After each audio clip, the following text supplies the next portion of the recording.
And I did speak with Mary Ann, and she said when we have our next meeting, which is in 2 weeks, we don't meet next week, so in 2 weeks, we'll go back to one row.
Good morning, everyone. We will go ahead and get started.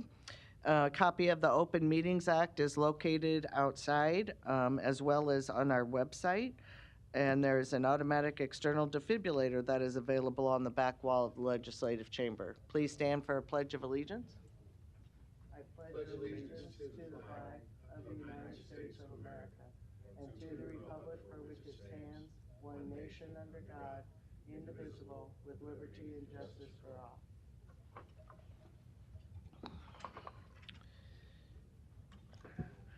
And if we could just take a moment, Commissioner Morgan and I have been talking the last couple of weeks about what is going on in this world, specifically over in Ukraine. And if we could just take a moment and however you feel comfortable, keeping our fellow brothers and sisters of Ukraine in our thoughts and in our prayers for what they are going through. And Commissioner Morgan, I don't know if you wanted to say a few words before we took that moment. No, I thank you, and it's just so heartbreaking. You can't really watch the news when you see what's taking place. It's sad, very. Very much. So please take a moment.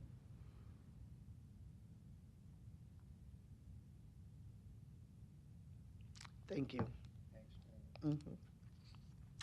And with that, I am going to open up our Board of Commissioners meeting first and take one item due to scheduling request, and then we'll go back to our regular schedule. So could we have a roll call for Board of Commissioners? It's Commissioner Boyle. Here. Commissioner Kavanaugh is absent. Commissioner Friend. Here. Commissioner Garcia. Here. Commissioner Morgan. Here. Commissioner Rogers. Here. Madam Chair. Present. On the Board of Commissioners meeting, if you will go to the Human Resources Committee agenda, and G3 is the item we will be taking up. It is the approval of an agreement with Kim Howe to serve as facilitator for 2 Douglas County Board strategic planning sessions. The amount is not to exceed $14,050. This is budgeted. Kim is on Zoom today, but I would ask for a motion to approve this. Second. Any questions or comments? Please vote. One moment, please.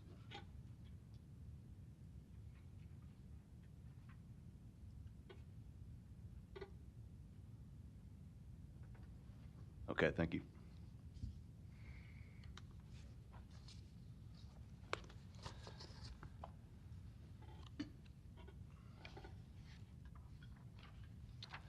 Motion passes 6-0. Thank you, and thank you, Kim, for being on Zoom with us. April 1st, yes. And that'll be an all-day one, and then we'll do a mini one follow-up on April 14th. And where will that be? The extension, or I'm sorry, Thomas Fitzgerald Home. Oh, okay, good, And there'll be a Zoom option as well. great. So with that, do I have a motion to recess from Board of Commissioners and go back to the agenda for the Douglas County Board of Equalization? So moved. Please vote.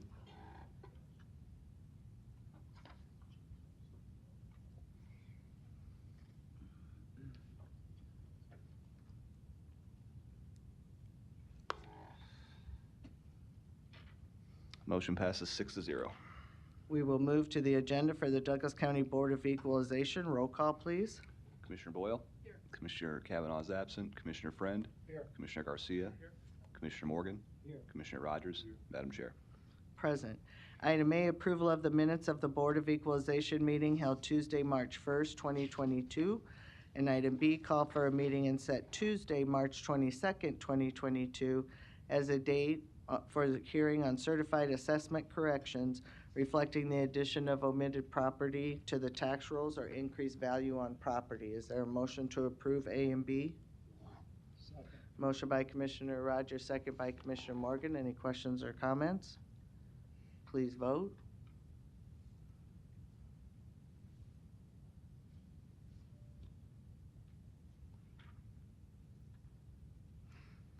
Motion passes 6-0. Citizen comments. Is there anyone in the chamber or on Zoom wishing to speak to the Board of Equalization about an item not on the agenda?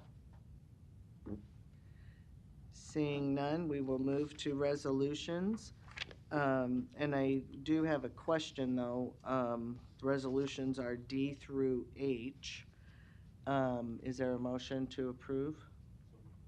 Second. Motion by Commissioner Rogers, second by Commissioner Friend. And Mr. Goodwillie, I know that there was some issue with item D having either not all or different than what the resolution said. Has that been corrected? Commissioner, Mike Goodwillie, Douglas County Assessor, Register of Deeds Office. Yeah, we had a longer list that we meant to send.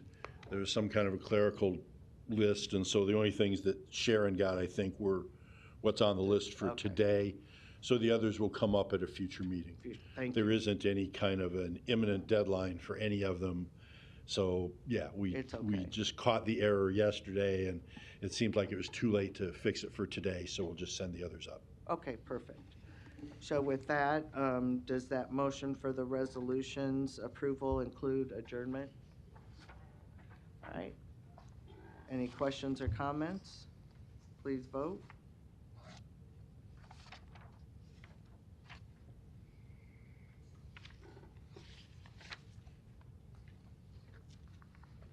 Motion passes 6-0. We will now move to the agenda for the Douglas County Board of Corrections, and those on Zoom, if you could please mute. Roll call. Commissioner Boyle. Commissioner Kavanaugh is absent. Commissioner Friend. Here. Commissioner Garcia. Here. Commissioner Morgan. Here. Commissioner Rogers. Here. Madam Chair. Present. Item 1, approval of the minutes of Board of Corrections meeting held Tuesday, February 8th, 2022. Is there a motion to approve? Second. Motion by Commissioner Rogers, second by Commissioner Morgan. Any questions or comments? Please vote.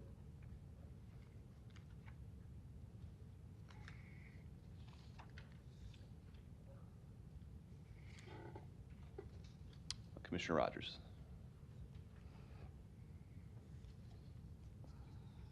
Motion passes 6-0. Next are citizen comments. Is there anyone in the chamber or on Zoom wishing to speak to the Board of Corrections about an item not on the agenda? Seeing none, we will move to the report from our Director of Corrections, our Deputy Director, Amber. Good morning.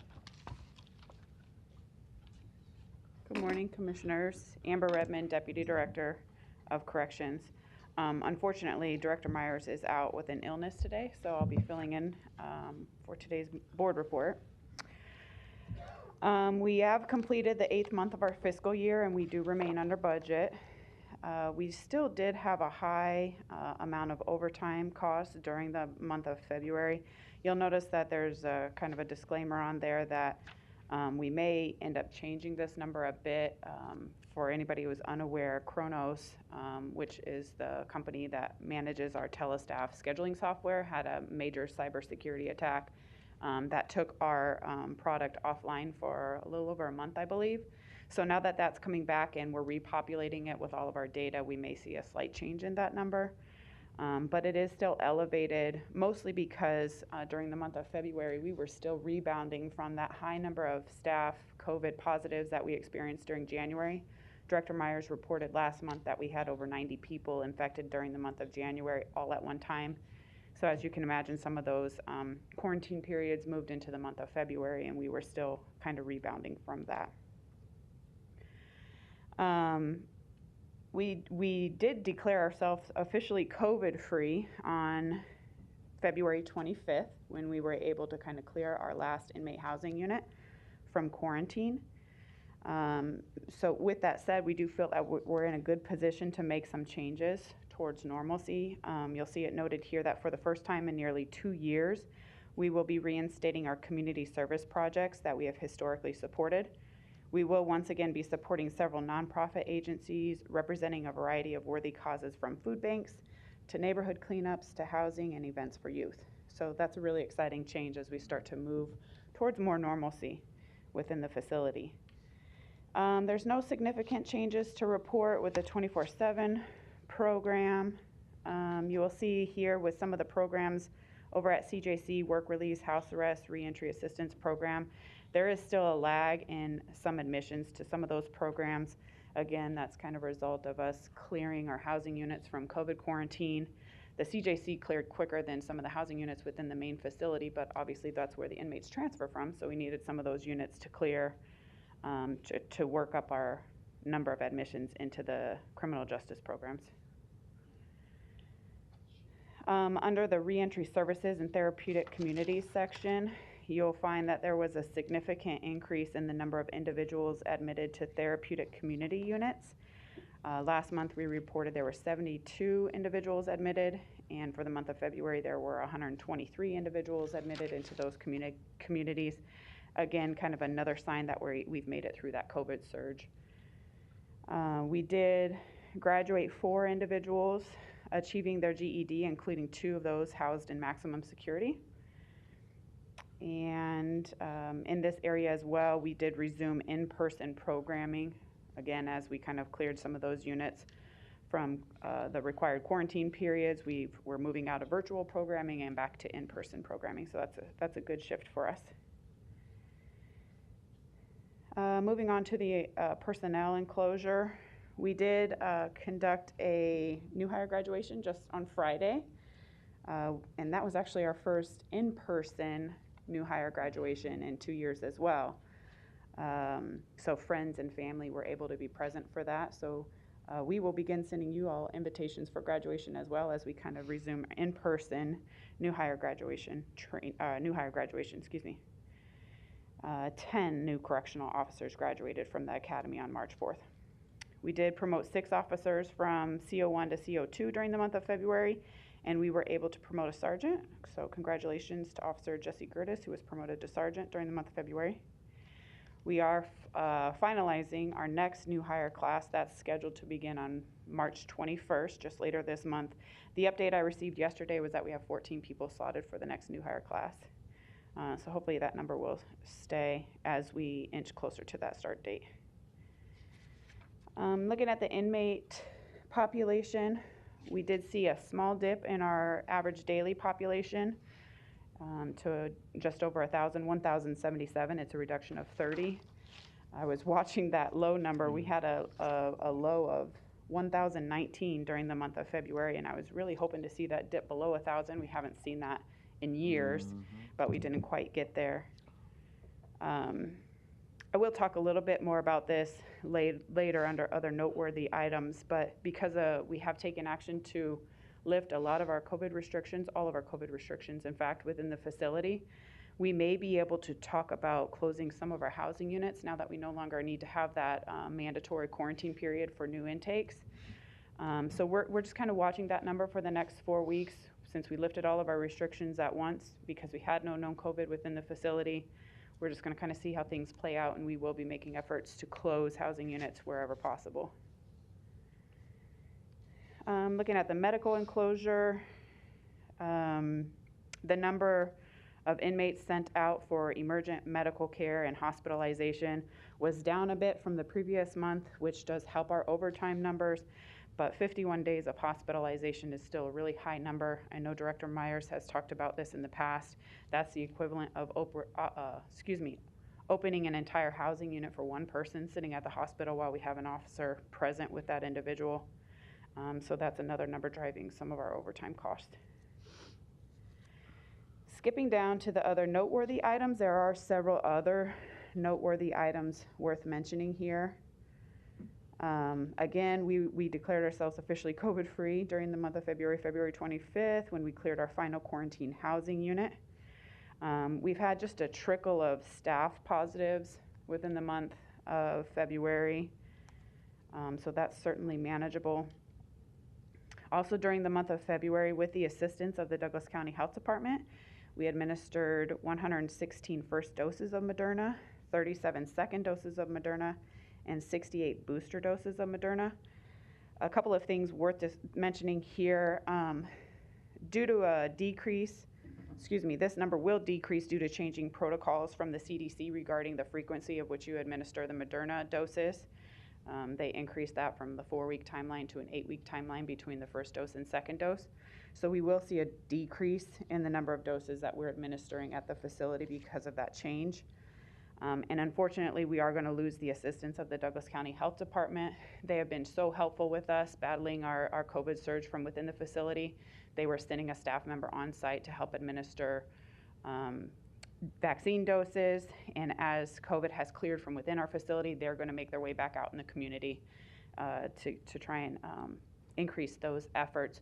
Our medical staff will continue vaccination efforts from within the facility.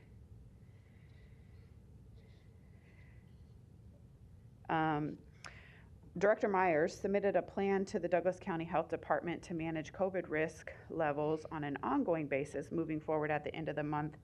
The plan was comprised of what we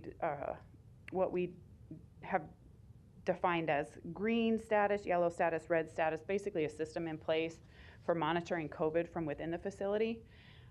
With no known COVID within the facility and high vaccination rates within the staff members, we have declared ourselves in a green zone, which allows us to lift all of our COVID restrictions from within the facility. But a plan is in place that if we see an increase in positives from within the facility, either from the inmate population or the staff members, we can easily shift to implementing some of our COVID restrictions again.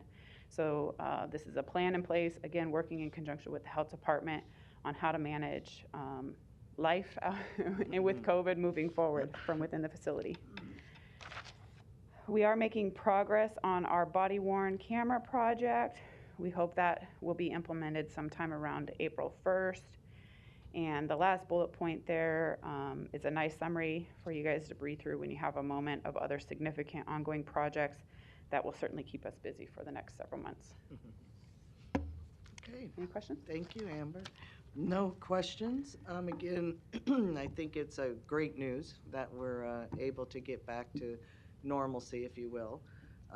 And I do like the red, yellow, and green, or green, yellow, and red system. I think that'll work well for you. So extend the thanks to all the staff for, again, doing such great work during these most difficult times.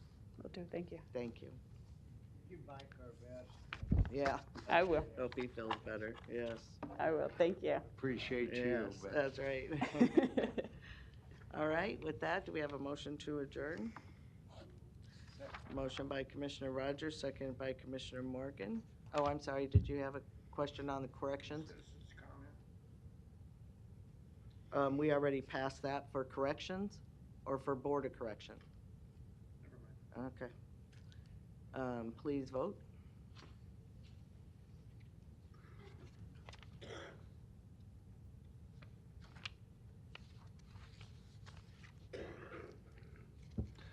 Motion passes 7-0. Now we'll have a motion to reconvene the Douglas County Board of Commissioners. Is there a motion? Second. Please vote. One moment, please.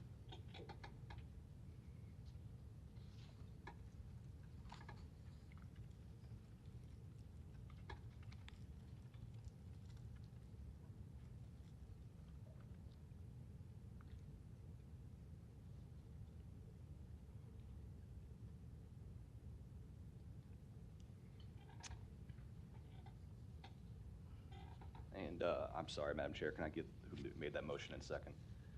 Chris Rogers and PJ Morgan. Thank you. Okay, thanks.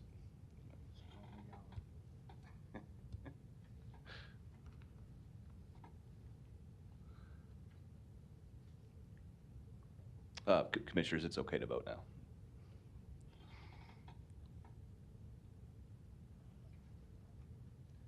Thank you for your patience with me. Motion passes 7-0. And now could we just do another roll Yes. call for the record? Commissioner Boyle. Here. Commissioner Kavanaugh. Here. Commissioner Friend. Here. Commissioner Garcia. Here. Commissioner Morgan. Here. Commissioner Rogers. Madam Chair. Present. Item A, approval of the minutes of the Board of Commissioners meeting held Tuesday, March 1st, 2022. And item B, approval of claims submitted for payment processed through Tuesday, March 15th, 2022. Is there a motion to approve A and B? Second. Motion by Commissioner Rogers, second by Commissioner Friend. Any questions or comments? Please vote.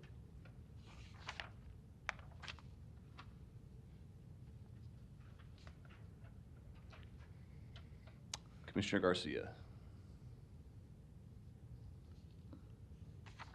Motion passes 7-0.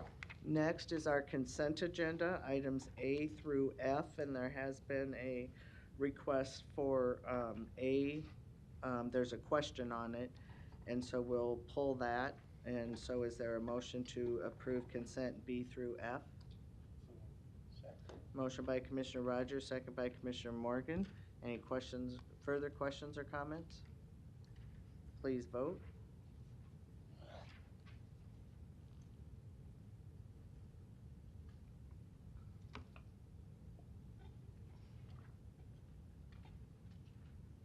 Motion passes 7-0.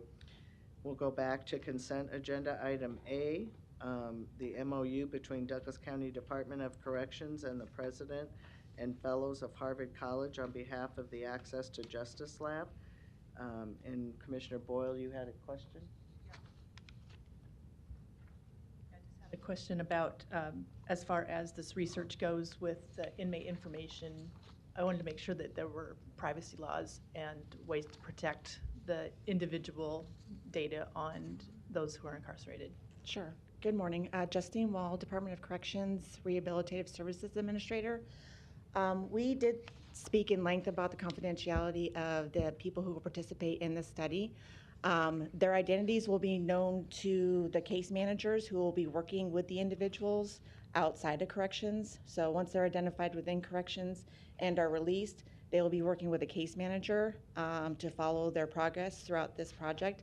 However, after that, all data that will be reported on them will be aggregate, and so no identifiable information will be released during the research or to the higher level researchers as well. So I also saw that there were some items that were, that they could actually consent to provide more information to that too, so Yes, that they could be part of it. they have to consent to participate in the study. So everything that they provide they will have to consent to. Okay, so as soon as they walk in the door, they're informed they could be, their information, the data on them could be collected to be a part of a study? Yeah, so the information that will be provided to them will be unidentifiable information like bonds and stuff like that. And then once the researcher identifies that this could be a good candidate, then they will approach that individual. And at that time, they will be asked if they would like to participate in the study or Got not. it. Okay, that helps a lot. Okay. Great, that's all I wanted. All right, great. Thank you. Is there any more questions? No? Okay, great, thank you. Justine. Is there a motion to approve item A? Second. Motion by Commissioner Rogers, second by Commissioner Morgan. Please vote.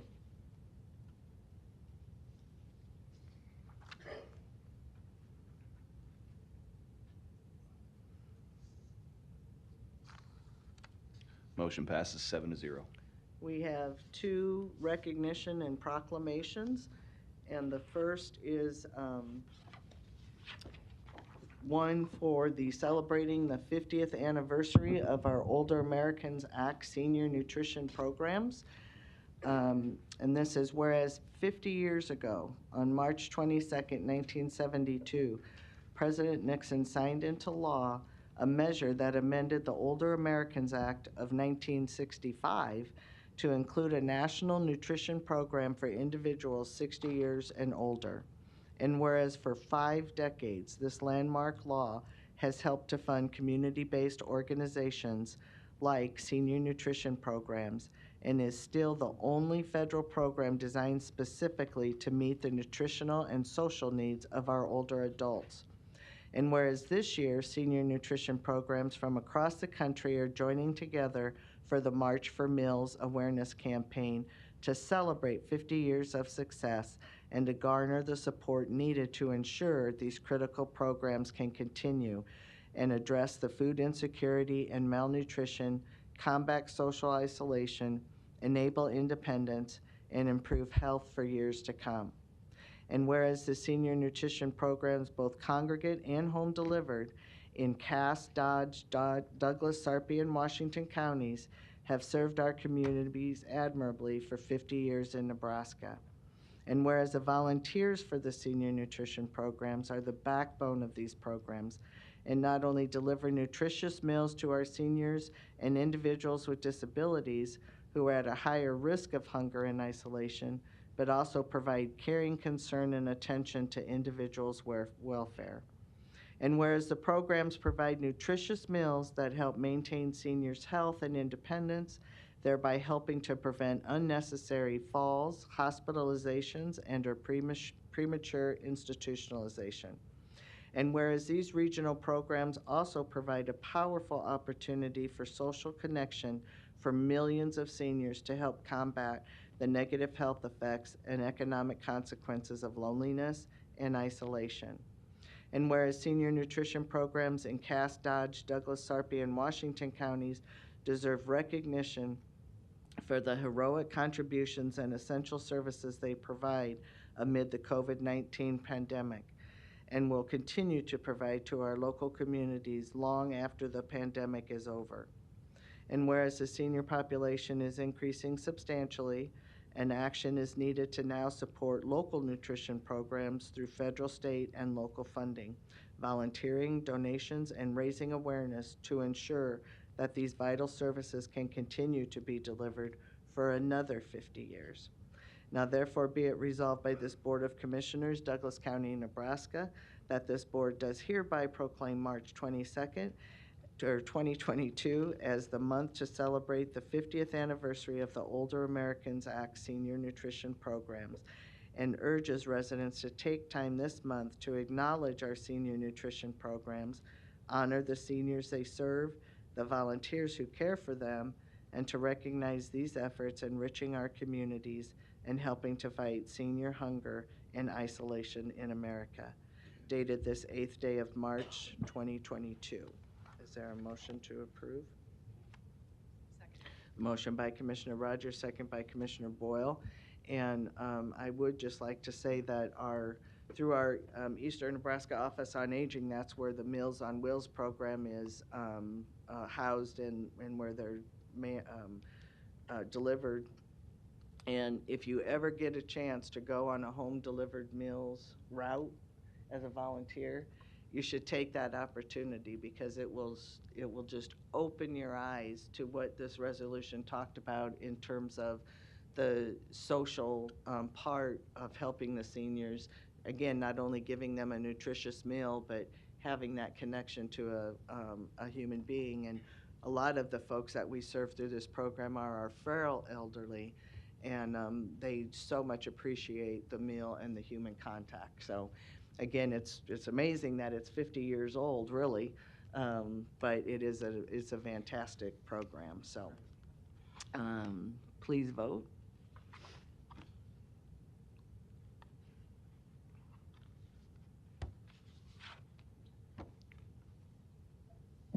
Motion passes 7-0. In our next resolution, recognizing March as Women's History Month in Douglas County, Nebraska. And Commissioner Boyle? Did you Just read read that? Yeah, no, I've got it here, okay. thanks. Yeah, so whereas Women's History Month is a celebration of women's contributions to history, culture, and society, and has been observed annually in the month of March in the United States since 1987, and whereas women of every race, class, and ethnic background have made historic contributions to the growth and strength of the United States of America in countless recorded and unrecorded ways, and whereas women have played and continue to play critical economic, cultural, and social roles in every sphere of the life of the nation by constituting a significant portion of the labor force working inside and outside of the home, and whereas the National Women's History Alliance, which was instrumental in establishing the celebratory month, selects and publishes the theme each year, and whereas the 2022 Women's History theme, Providing Healing, Promoting Hope, is both a tribute to the ceaseless work of caregivers and frontline workers during this ongoing pandemic, and also as a recognition of the thousands of ways that women of all cultures have provided both healing and hope throughout history. And whereas this year in particular, we are reminded of the importance of healers and caregivers who are helping to promote and sustain hope for the future. These are the women who, as counselors and clerics, artists and teachers, doctors and nurses, mothers and grandmothers, listen, ease suffering, restore dignity, and make decisions for our general as well as our personal welfare. And whereas despite these contributions, the role of American women in history has been consistently overlooked and undervalued in the literature, teaching, and study of American history. And whereas women have played a unique role throughout the history of the nation by providing the majority of the volunteer labor force and establishing early charitable and philanthropic and cultural institutions in our nation. Women have also served our country courageously and in the military. And whereas today, March 8th, 2022, is International Women's Day, a global day celebrating the social, economic, cultural, and political achievements of women. The day also marks a call to action for the accelerating women's equality. Now therefore be it resolved by this Board of County Commissioners, Douglas County, Nebraska, that this board hereby recognizes March as Women's History Month and continues to honor the many incredible achievements of women in Douglas County, Nebraska, and throughout the nation, dated this 8th day of March 2022. Is there a motion to approve? So moved. Motion by Commissioner Boyle, seconded by Commissioner Morgan. I would just also say that we are working on doing a panel towards the end of the month for Women's History Month, and we'll have speakers, and again, talking about the healing and the promoting of self and raising women up.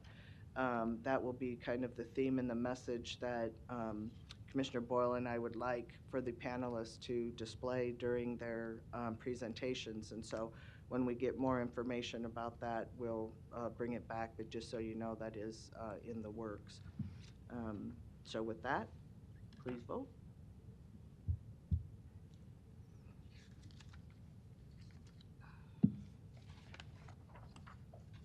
Motion passes 7-0.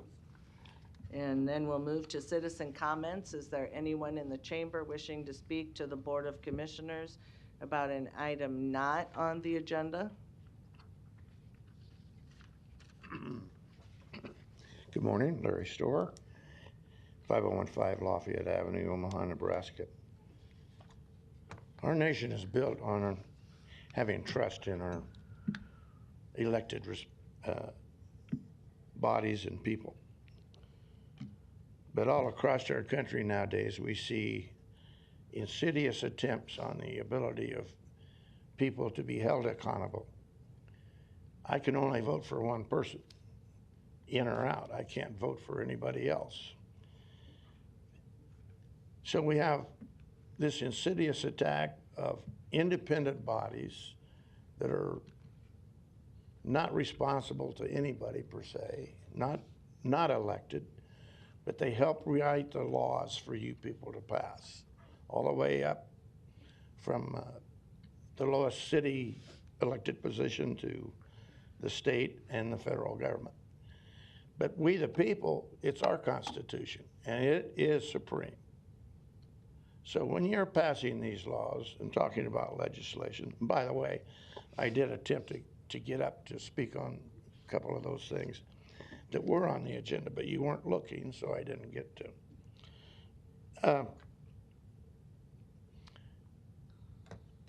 One of the ways that this insidious attack is for the bodies to decide, well, we'll give you 5 minutes or less, or we'll limit it to an hour regardless of how many people are in the room wanting to speak. An example of the insidious of that is last night at the public school board. Only 5 people.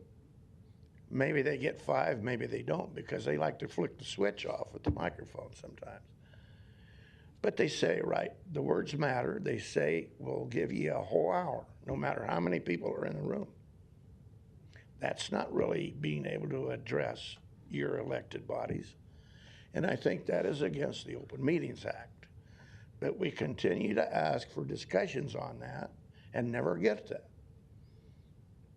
I would like to see the Douglas County Attorney and the Secretary of State, Attorney General, come down here and have a debate with our elected bodies about the actual intent of the Open Meetings Act. Just real quickly, these are not my words. This is from various magazines. America has no helper. The agenda to erase America. A nation destroying the presidency and admitting election conspiracy. These are all topics that we should be able to talk about with you people, but we have no input. You need to go back to getting the input from your citizens, particularly when I can only talk with one person. You really don't want everybody coming down to all 7 of your offices to talk individually with you, not at the microphone.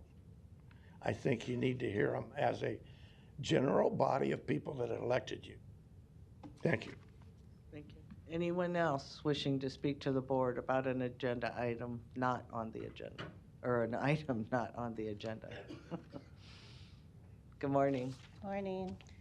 Can I have the overhead also? My name is Linda Davis, 10215 West Center Road, Omaha. I have been here 3 times in the last couple weeks. This is regarding upcoming sentencing for Paul Bellinger, who I have lived with for 12 years, regarding a citation for safety for some structures that we have in front of our house.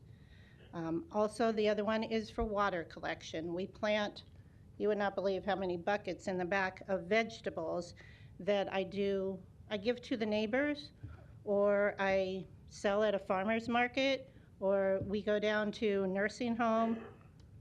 So the city is saying we do not have the right to have a structure to collect water. Well, we have a letter from Department of Natural Resources from the state who disagrees with that. The other structure is also a protection in front of our yard for the semis that, well, this morning at 6:30 we were woke up. Was anybody else woke up out of bed from a semi that shook their house? I'm serious. When you hear that hit a bump in front of our house, which has been repaired several times, it sounds like a minor earthquake several times a day, because these semis are going down between 96 and 108th is all residential on both sides of the road. It's 40 miles an hour. Does anybody travel 40 miles an hour? No, not even the semis, who, can end up in someone's yard, like many cars have. Every week we have an accident that ends up in somebody's yard. There are kids that walk home from Oakdale that can be hit every single day. So the city wanted us to do a permit. Well, we submitted 2 permits, and they wouldn't even accept them. So hence now, yesterday on the news, there was a piece on 72nd and the Benson area, and how traffic is diverted because of a water main break that is not repaired. So somebody on there said, we have semis going through, we have cars going through our yard. This isn't right. Somebody should do something. So that was KETV. I thought, good luck there. On the Nextdoor app, I see people complain, 156 in Q, somebody put, something needs to be done. Some truck almost hit my kid walking to school. I thought, so I commented, or somebody said, well, call the mayor's office, call your city, whatever. I said, good luck. Nobody seems to care about the safety of the people who live along the street. They only care about the things traveling on the street, not the people who live there and have lived there for years and paid taxes. We have this morning, so we called 911. Call the mayor. It's just, I've talked to my commissioner, I've talked to our city people. We now have Brinker Harding. Don Rowe passed on his district to Brinker Harding. I'm going to approach him when I'm done here.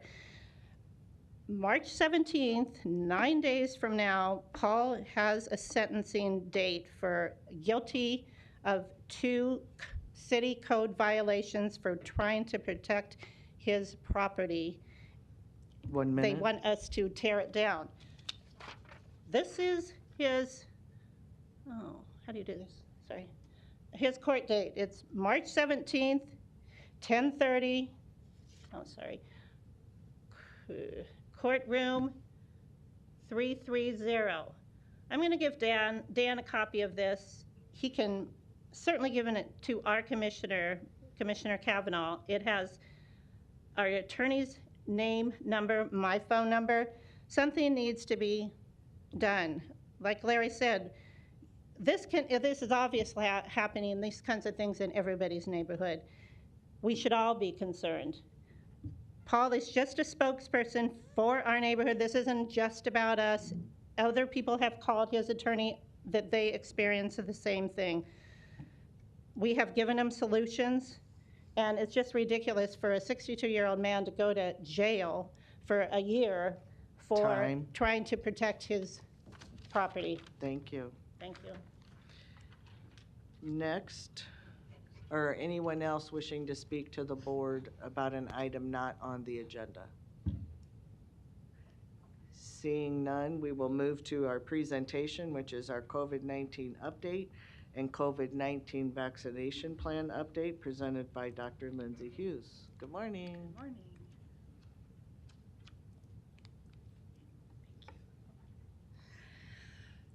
Good morning, Commissioners. This is a great week.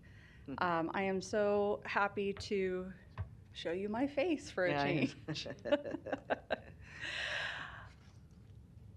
So we continue to have good news on the COVID-19 front. We continue to decrease our numbers daily, which is really, really wonderful. This number that you're seeing here, 49 per 100,000 for 7-day total, is actually a little bit of an old number.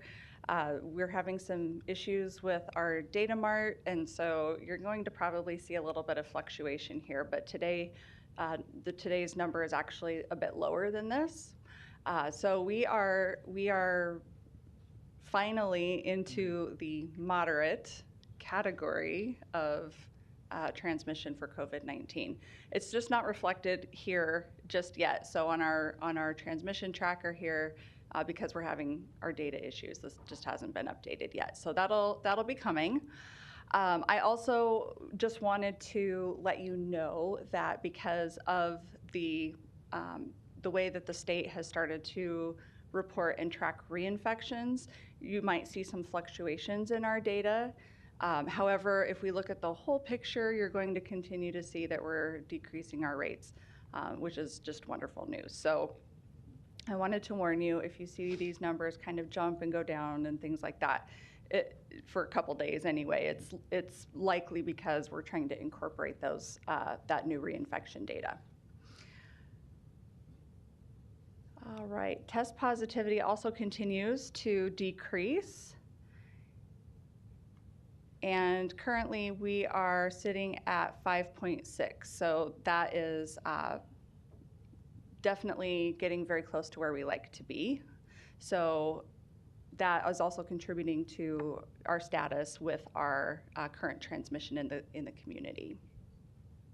Hospitalizations are also moving in the right direction. So you can see here, we continue to hover in the 80s for capacity. I think I've talked a couple times about the reasons behind that. I can tell you that the actual number of COVID patients that are being admitted continue to go down, which is on the left side, the blue line on the left side. So you can actually see that those COVID patient counts continue to significantly decrease. And this is the ventilator usage right now. I think the lowest dot we have is 10. But as of last night, there were only 6 COVID patients on ventilators in our metro. So that is absolutely fantastic news. We do continue to add deaths each week. We had a handful that came in over the past week, and we're currently up to 1,084 deaths here in Douglas County. Our breakthrough infections are essentially where they were a week ago, 9.4%. This particular metric hasn't been updated for a few days due to, again, all of the data issues that we're trying to work out at the moment. However, we know that this is something that, as our cases continue to go down, hopefully this is going to also stabilize for us.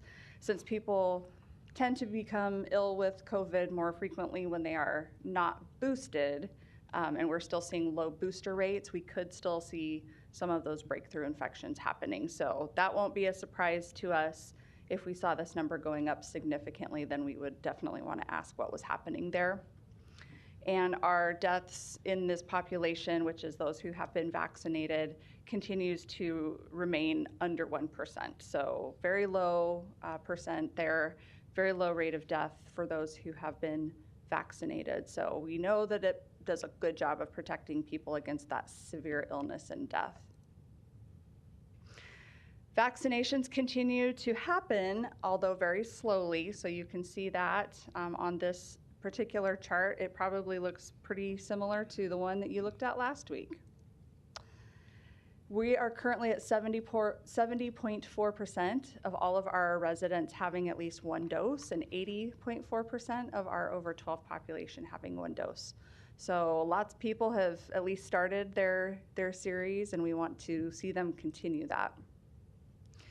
So for the full series, and this is just having basically those initial 2 shots, if it's Pfizer or Moderna, or just that 1 shot for the J&J vaccine, 76.6% of our over 12s, 71.9% of our eligible population, which is anyone over 5, and then 66.6% of all of our Douglas County residents have been fully vaccinated. So that continues to go up, albeit slowly, and we continue to offer vaccinations out in the public. 47.6% have been boosted or had that 3rd dose, which is a little bit increased. So we are seeing people who are coming in to get those boosters, and we definitely encourage that to continue to happen. We've been asked a lot of questions about whether boosters are something we are going to need annually, and that's something that we just can't answer yet.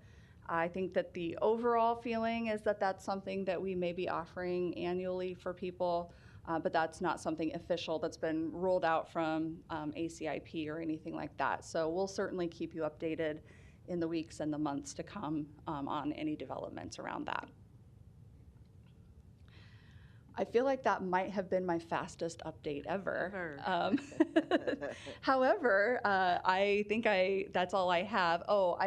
We do continue to have free home kits that are out in the community for pickup at the libraries and through various other channels. And we do have a number left in our warehouse, so we are going to continue to get those tests out to the public as needed. So with that, I am ready for any questions you have. All right, thank you. And it is nice to see your smile. Commissioner Boyle? So thanks again for this. And I think just to back it up, when Amber Redmond was talking about the Corrections Center and how they're working with the Douglas County Health Department, I guess I just want to make a comment that it's really wonderful to see how the different departments within Douglas County do work with each other, because I know Corrections also works with the Community Mental Health Center, and so to see that type of cooperation, I mean, really, the Douglas County is in the business of taking care of its citizens, and I just wanted to make that comment. It's really nice to see opportunities where all these departments are working together and really making things better. So that was just a general comment. And then the rest, because things look so good, to be honest, even in my own hospital, things are looking a lot better. You know, the number of people on ventilators is much less, and then the patients are still in there, but it's really, if they're vaccinated and boosted, they're not on the ventilators and they're not in the ICU. They're just in the main floors. But so again, vaccination still seems to be the best protection, is the statement. And really, next question I have is just about crystal ball items again. So as far as new variants go, is there do you know if the COVID tests actually are picking up some of these new variants, or do you think there are variants down here that I know they're out there that our COVID testing results are less or looking better because they're just not able to detect them? So the tests that we do, if you have COVID-19 of any strain, it's going to be able to tell you with some certainty whether it's positive or negative. So the tests detect basically whether that is there or not. The variant part really comes down to a process that's done at the Nebraska Public Health Lab or other public health or specialty labs, where they're able to actually kind of break that down further and look at the fingerprint of whichever positive virus they have. So it takes a little extra legwork to actually identify a variant. If you go get a PCR test, for example, you'll get a positive or a negative test. It's not going to tell you what variant you're sick with. That's something that has to be done at a lab that is specialized and can do that. Nebraska Public Health Lab does have that capacity, but we only subtype a small number of our total positive cases. So basically what happens is we watch what's happening everywhere else in the world, and then we look, to see, are we seeing similar things here? We also work with other health departments and others in the community to find out, well, those who are sick, are they exhibiting maybe different symptoms, or does the transmission period seem shorter? Is there something different that would alert us to maybe a different kind of variant being the cause of illness? And so the Nebraska Public Health Lab is able to kind of break down and detect what variants those might be. So if it was something completely new, they would see, gosh, this is one that's completely new that we've never seen before, or it'll fall into one of those categories that we already have for Alpha, Delta, Omicron, all of those different ones. Right, and then the next question, the last question really is, at what point now are we where you're saying we don't have to wear masks, we still do social distancing? Can we all sit together in the front row? I mean, can you go out to restaurants? I mean, what's your take on that at this point? So at the moderate level, and we are basically there on both of the transmission models that we look at. So the one here that we still have up, and then the new one that the CDC pushed out, we're aligned now essentially with those. So basically we're moderate on both of those, which is a really good sign. So when you're in that category, the recommendation is 1 minute. Go ahead and continue to wear a mask if you are someone who is at high risk for severe illness. So if your immune system isn't great, or you're just really concerned, it's a good idea for you to continue to wear a mask. The general public, if they're healthy, don't necessarily need to wear a mask unless they need to, which is why I don't have one on today. In terms of distancing and those other things that we can do, it's okay to probably gather. And if you want to sit all in the same row, I think you're probably just fine to do that, especially if you're all feeling well. But it's really important that you continue to monitor how you're feeling. If you're feeling ill, grab one of those home tests and take a test to find out. And then, of course, if you do find out that you have COVID, you should follow those same guidelines in terms of staying home. If you're going to come back at 5 days, it's got to be in a mask. Otherwise, just stay home for a full 10 days. If you've been around somebody, you should try to quarantine. Okay. Okay. Yep. All right. No other questions or comments? Again, thank you. And we did have a discussion this morning, actually, Commissioner Boyle, about we're off next week. So the next week when we come back, we're probably good to be able to all sit together down here in the front row. And then we also had a conversation, Lindsay and I, about probably maybe a once a month update now rather than a weekly update, or if something comes up that we should have you come forward. And so we'll kind of flush that out a little bit more with Commissioner Rogers and see what time frame we think we should use. So that's great. But it's good. It's good news. And again, good to see your smile, and we'll move forward from here. So thank you. Well, thank you for putting up with hearing from me every week. Well, it was very good. Forever. Very good. Yes. Yes. Thank you. And I miss your questions today, Commissioner Kavanaugh. I just wanted to say thank you for this good news. Just in time for St. Patrick's Day. I did that just for all of our Irishmen out there. There you go. All right. Thank you, Dr. Hughes. With that, we will move to our public hearing. We have a resolution to approve an amendment to a special use permit for a commercial recreation high impact use, specifically a farming educational experience on approximately 21 acres. The address is 10505 North 234th Street, and it would be increasing the hours of operation. And you are here to give us the details, correct, I am. Mr. Good morning, Forrest? Commissioners. All right. Dave Forrest, Planning and Zoning Coordinator, Douglas County. On January 12th, Nelson Farms came before the Douglas County Planning Commission to ask for permission to increase their hours of operation from 10 a.m. to 7 p.m. to 9 a.m. to 9 p.m., essentially amending their existing special use permit. There was a public hearing, there was no public comment, and the Planning Commission approved that recommendation, and so it's before you today for action. Okay. This is the public hearing. Is there anyone wishing to comment for or against this application? All right, with that, I will close the public hearing. What's the will of the board? Motion by Commissioner Rogers, seconded by Commissioner Friend. Please vote.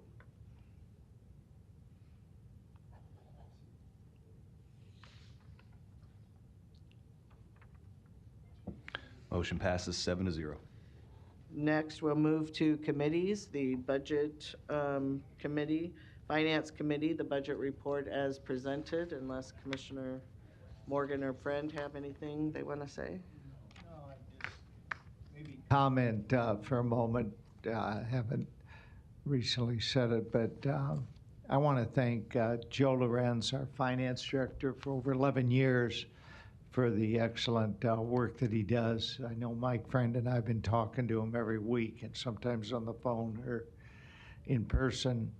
And we do have some real challenges, but it's great to have somebody like Joe to give us very transparent, candid information. So we thank you for your service, Joe.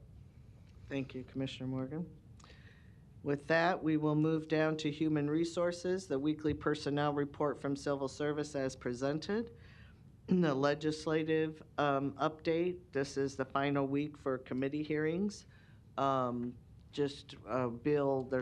you can read the report, but the bill LB 1223, which we took a position on supporting, was heard in the Judiciary Committee on March 3rd. And this is regards to the payment by the state for the holding of certain incarcerated folks.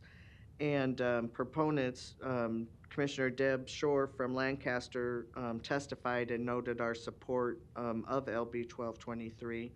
There were other organizations that spoke in support of it, about 5 of them. And then, of course, the only sole opponent was the Department of Health and Human Services. And so the issue was heard favorably by the committee, and there could be a chance that this does advance this session, so we look forward to that.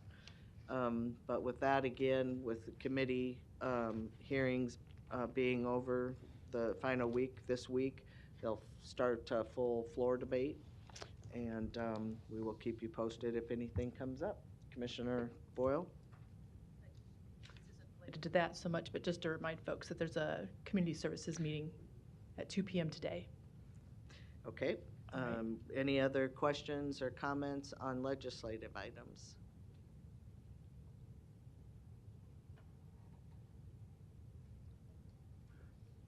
Good morning.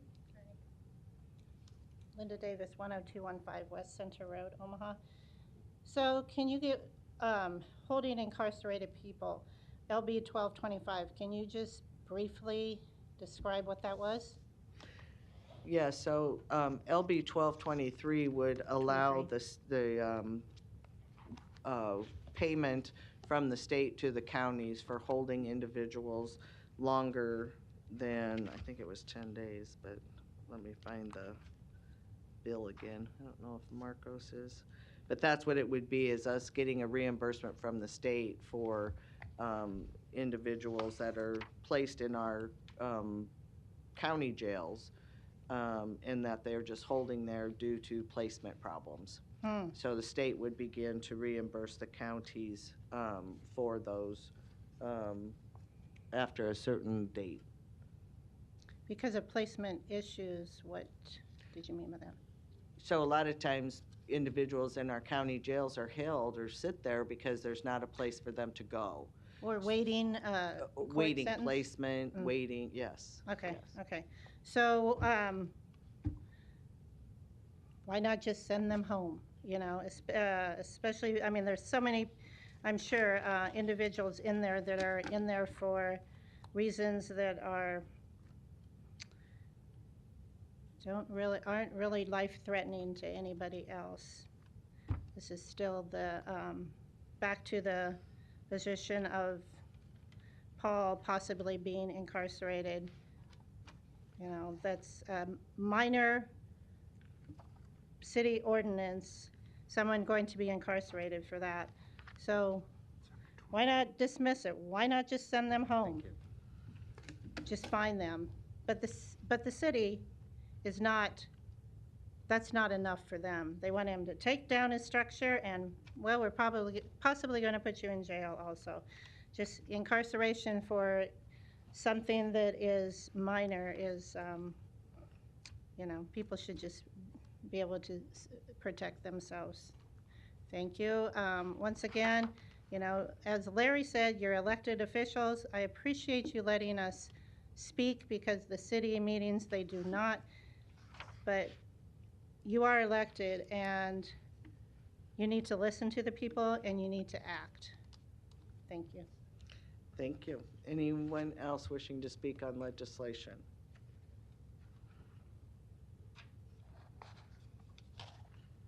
Larry Storr, 5115 Lafayette Avenue, Omaha, 68132. I assume we're on legislative issues. Correct. I stepped out of the room, so anyhow, down at the State House, we have a lot of things going on in regards to the election.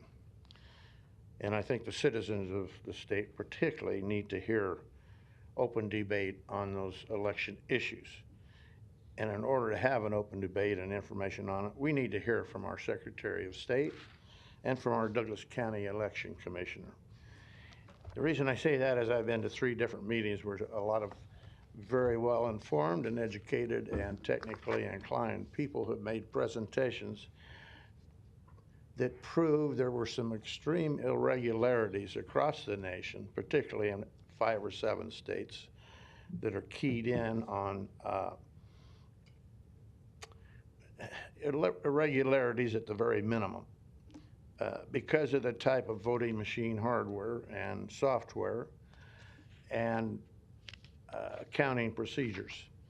This needs to be discussed with the citizens because we are the electors. Our state constitution says that.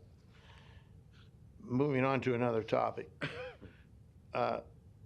This lady that just spoke, there are some extreme disparities between what goes on in that case and what we have on the agenda earlier today. Here we have a man that's violated some codes, which is a city thing, and he's threatened with incarceration. But we are talking at the Douglas County level about sending him home. Look it up on the agenda earlier. Pre-trial release, send them home laboratories to keep it out of the courtroom, maybe keep them out of the courthouse because we want our numbers down, but they're not going to be down because we don't have enough room in the prisons and they're going to send them to Douglas County instead. These things need to be talked about and discussed 2 ways with the citizens back and forth, not in private chambers or whatever. This business about being afraid to talk about things because of a court case or because of a lawsuit misses a great opportunity for you to educate the citizens of your county on how things work. If they will be here to listen, maybe they're not here to listen because we don't do that. Pretty vacant in here, isn't it? Thank you. Thank you. With that, there are no other legislative items. We do have need for an executive session for labor negotiations. Is there a motion to go into executive session? Second. Motion by Commissioner Rogers, second by Commissioner Friend. Please vote.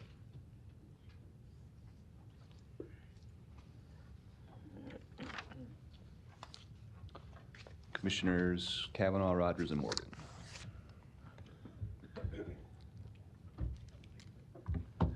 Motion passes 7-0.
Sounds. Mike goes out for surgery.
Motion passes 7-0. We are adjourned at 10:22 a.m.